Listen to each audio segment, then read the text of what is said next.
Okay, so this is a little impromptu. It's a little just I was just kind of like goofing around and like I pulled up this old story on DeviantArt I wrote and I was like, "Hey, wouldn't it be cool if I just like recorded myself reading this?" Because I kind of wanted to do an audiobook of like Planetary Lullaby for a long time. I feel like that story is a bit too long for me to do an audiobook on, and this is unedited and I'm going to make mistakes while reading because that's just the way I read things. Um but yeah, basically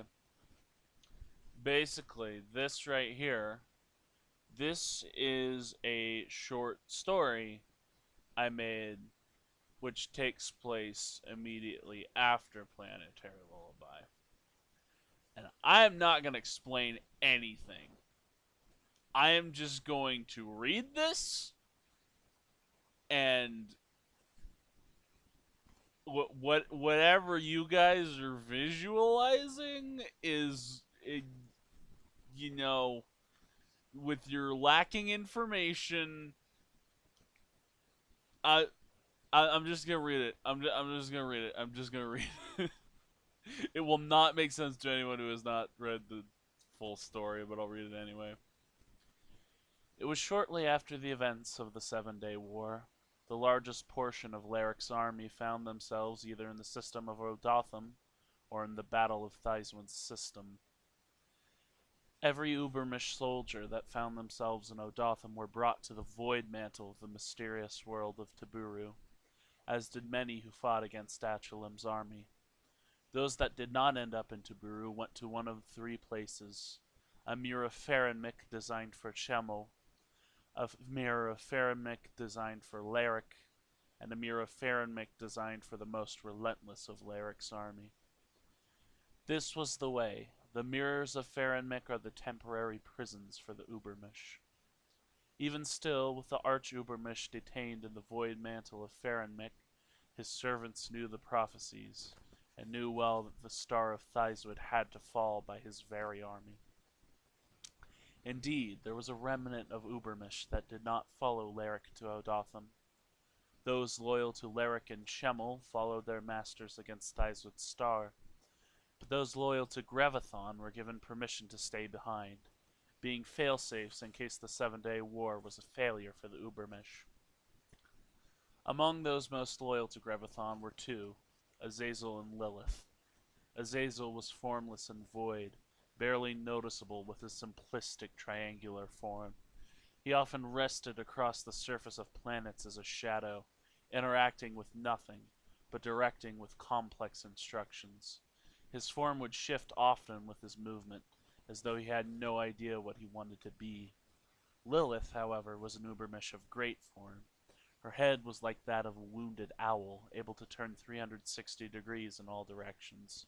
She could move it left or right, up or down, and could gain a perfect vantage of all things before her.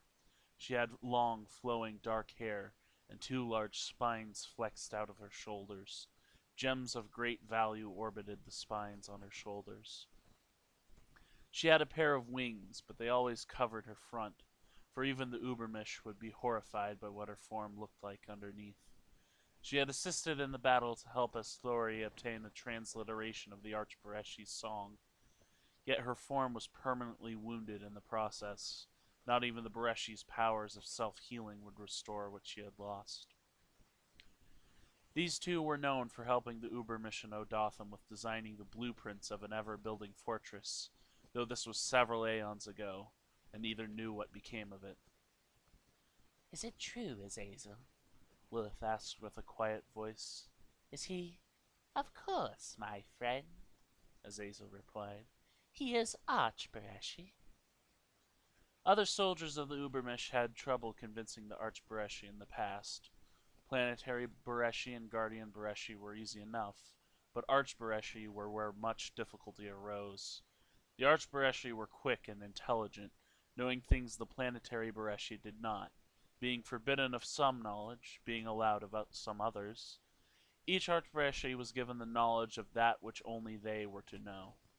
As such, they were immune to much of the Ubermensch convincing, and those that plead for the Ubermensch cause were often sent to the core of Taburu immediately. Azazel, however, despite his intelligence, was one who never feared to take great risks.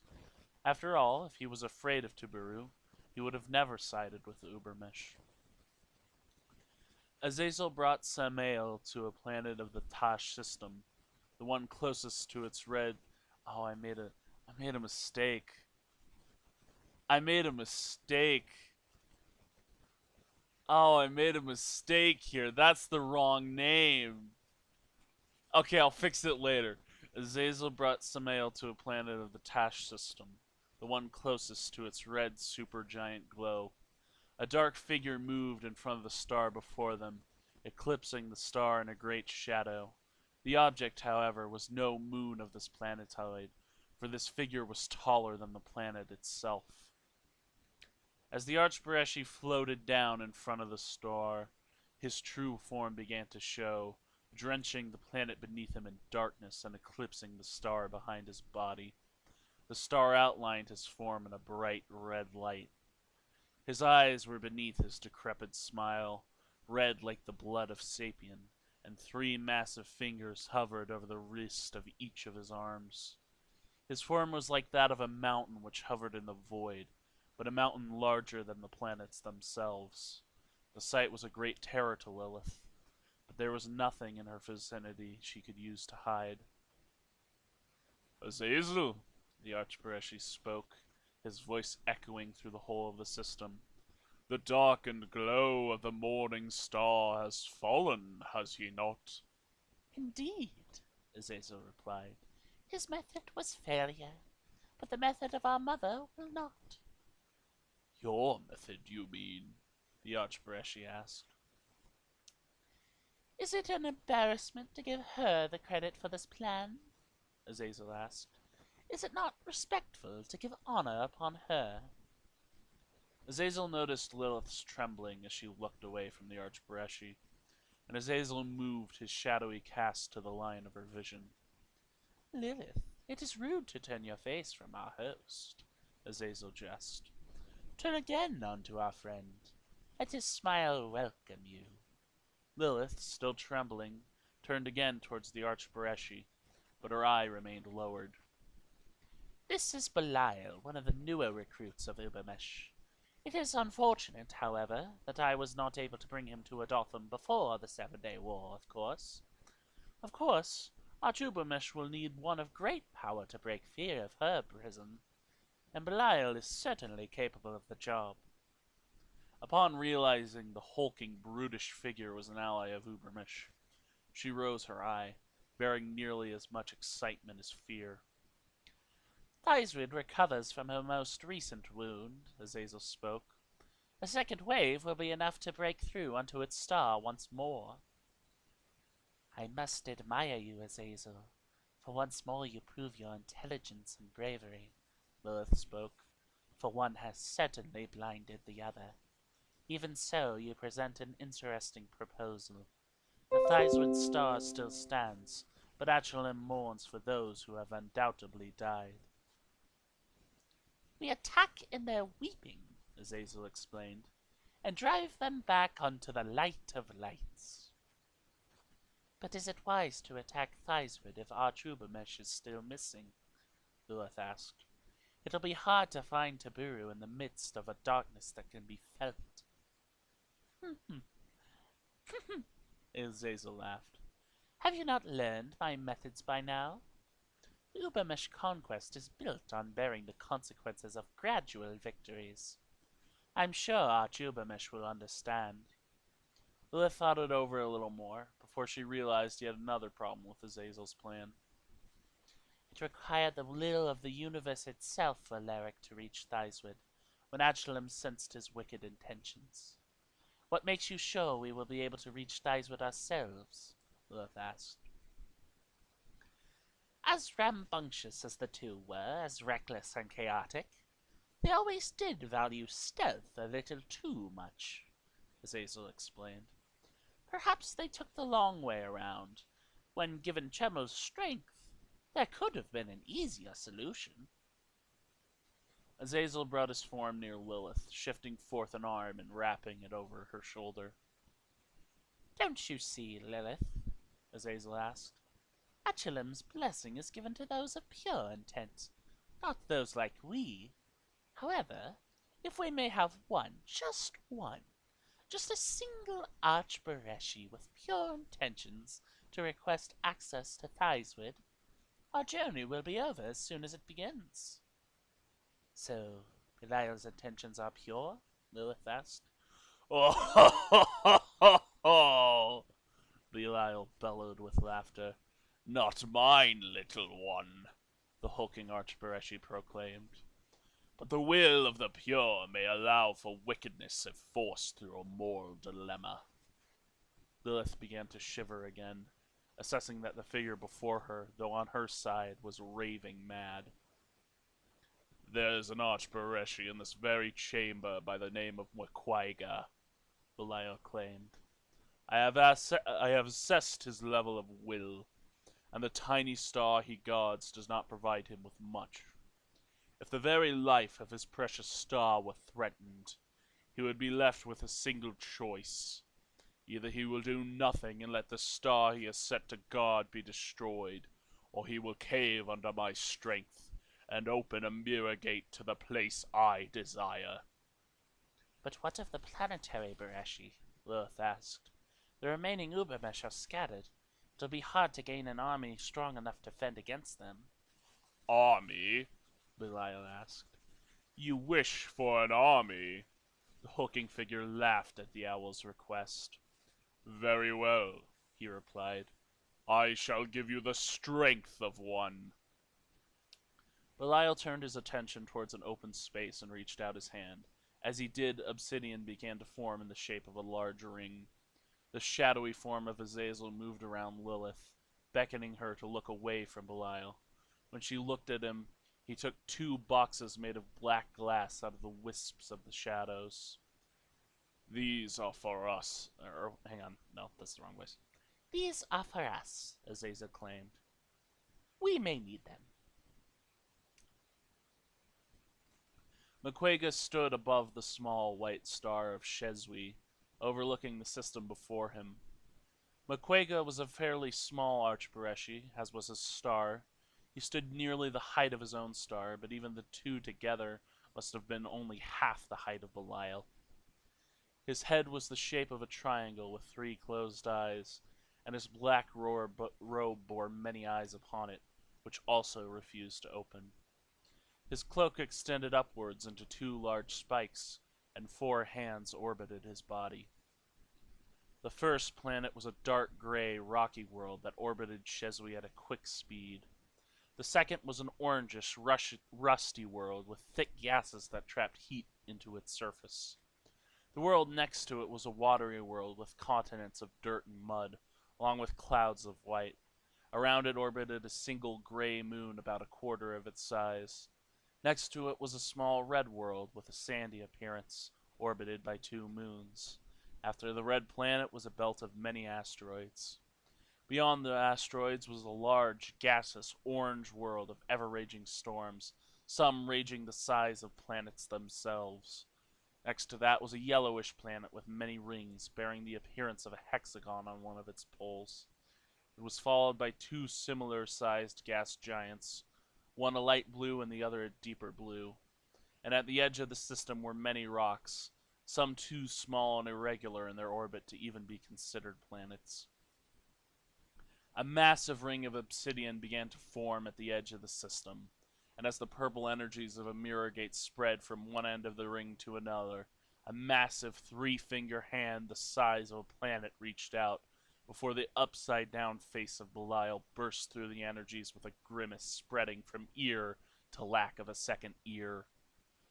Mukwege, my old friend, Belial greeted with a sarcastic gesture, the sound reaching even onto the Shezwi star. Lilith and Azazel stood on Belial's left shoulder as Belial's body continued to exit the gate. You have a choice, dear brother, Belial spoke.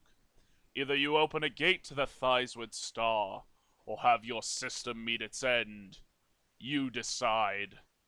McQuaga gave no response, not even moving from his position over Sheswi's star.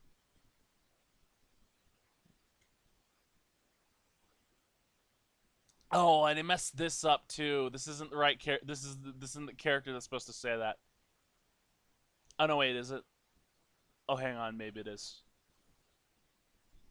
Oh no, wait, I don't think it is. Oh, okay. Very well, he replied. Then may the blood of the system be upon your hands. Belial drew a massive hatchet from his back and swung towards the first of the planets in his path. McQuaga rose his hands, and as he did, a barrage of fire erupted from the asteroid field. The three Ubermesh were too far away to see what planetary or guardian Bereshi must have been firing at them from the asteroid belt, but their barrage was intense, and each mass of fire grew as it moved. By the time each mass of fire reached Belial, it was the size of a large planet, but even that was not enough to keep the beast back for long. Belial's approach barely slowed, and he raised his hatchet to the air, swung down, and split the dark blue gas giant in half. The halves then began to orbit his body, breaking up into even smaller pieces, and Belial kept moving. Do you think that he that started this conquest will end as the strongest of his army? Belial claimed. Do not think. Oh wait, hang on. Do not think that. Do not think he that started this conquest will end as the strongest of his army. Belial claimed, making his way towards the light blue planet. The barrage of fire increased in intensity, each flaming mass moving at light years a second, striking Belial all across his body. But Belial kept moving. 1,000 wills of 1,000 Archbereshi knew of Laric's approach, and kept the will of the universe itself at bay. But I am nothing compared to he, Belial claimed, lifting his hatchet to strike the light blue gas giant. He swung down with a great force and tore the light blue gas giant in half. The two halves began to circle his body, breaking up into something of an asteroid belt in and of itself. It was as though Belial was forming a system of rocks and gas around his own body, and he kept moving through the void of space towards his next target. McQuaga rose his hands even higher, and the barrage of fire became greater. Lilith covered the front of her body by flexing her spines into a shield, and Azazel moved in such a way as to blur the movements of fire coming towards him. I have come fresh from the embrace of a supergiant star, full of the will of 10,000 worlds, Belial spoke. Belial rose his hatchet once more to strike the yellowish gas giant in front of him, and after he did, the rings disintegrated like falling sand. The halves of the world once more began to orbit Belial's body. The barrage of fire continued, but this time it was pushing strong against Belial's body. Azazel, however, was a sneaky Bereshi, and he was able to swirl the movements of physics with his own formless void. His shadowy movements slunk around Belial's shoulder, throwing a great amount of fire away from Belial's form, and Belial continued to march. The falling of the greater shall come as the weak for which it cares is threatened, Belial claimed, putting away his hatchet and bringing forth his arms. He put his finger over a great red storm on the largest of the gas giants, and put a finger of his other hand on the other side of the world. He pulled the planet apart with great strength, and the gases spread like vapor to orbit Belial's form. Run from nothing, little sapiens. We are nothing more than human, Belial claimed as his red eyes stared directly ahead at McQuaga and his star. As Belial's body passed the asteroid belt, thousands of tiny rocks began to orbit his form, along with the fires that were launched towards him from earlier. A whirlwind of fire, rock, and gas continued to orbit around the mountainous form of Belial, and he began to sing. Run from nothing, little sapiens. We are nothing more than human. 1,000 years a darkened harness, chanting of an endless darkness. Stare into the eyes of nothing. Look around you, find a something. Look around you, all is nothing. Bow before the Queen of Nothing. The final few worlds of Belial's march posed little trouble for him, even as white plasma was flung from the Shezwi star towards the approaching Belial. It did little to stop his approach, only surrounding in his orbit in an even greater whirlwind of fire. The red planet was absorbed into his orbit, as was the watery blue world. The orange world fell next, as well did the gray world. As soon as the final planet was absorbed into Belial's orbit, the four hands of Mequega reached out to push against Belial themselves. They did little to slow his approach, and soon enough, Belial hovered in front of Mequega's star, towering thousands upon thousands of kilometers above it. Congratulations, Belial, Mequega spoke, taking his hands off Belial's form to slowly clap. You have conquered 8 uninhabited worlds with their cores removed, and brought yourself to a star that is near to its own death. Belial's eternal grimace turned into a look of shock and terror. But the ceremony, the funeral, the lullabies, have you not sung them? Belial asked. We had to change our approach to the star funeral since the rock weaver was dislocated, Mequega explained. Even though the one from Lev was the only one who was missing. That disrupts the balance here in Sim as well. It is time for us to go, Lilith, Azazel claimed, opening his box of black glass. You expect me to believe you? Belial laughed, donning his grimace once more. You leave an army of Bereshi in the midst of the asteroid field just for them to be caught in the unrelenting whirlwind of my orbit. What army? Mequega asked. Those were my powers. The star this old still has some will left in her, you know. The star beneath Mequega's feet was slowly shifting from white to black, and Belial's form began to shiver. I have defended her to the very end, Mequega claimed. As pointless as it may seem to you, I have brought her to the very last seconds of her elderhood. Then again, was it I who defended her, or was it the one who warned me of your arrival? You are mad, Belial claimed. You are mad!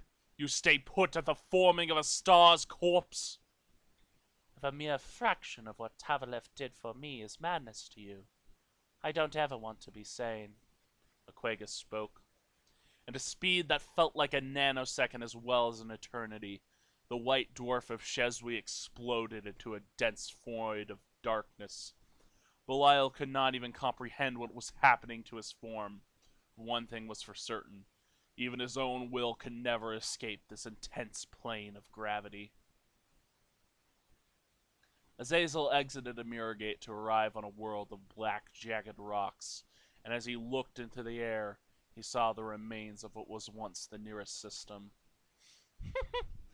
Oh well, Azazel laughed. We may have lost Belial, but what the neck? I'll honor his sacrifice. Azazel took a good look at the swirling corpse where Shezwi used to be. We may not have brought nothing, but at least we cleared the sky of another one of those twinkly eyesores, he told himself. It may be 1,000 days or 1,000 eons, but one way, darkness shall cover the face of the deep. All that remains shall be the eye of nothing herself, and atop the throne of an endless dark shall be the one I call my mother. So no context for that. As you can see, I, I, I, I, I fucked up when I uploaded this because I got like 2 names wrong. I got 2 names wrong. I could go back in and edit it like right now. But I got like 2 names wrong throughout this whole thing. But yeah, that's that's basically the short story. And if it makes you want to read Planetary Lullaby, go ahead. But I probably made just as many grammatical mistakes in that.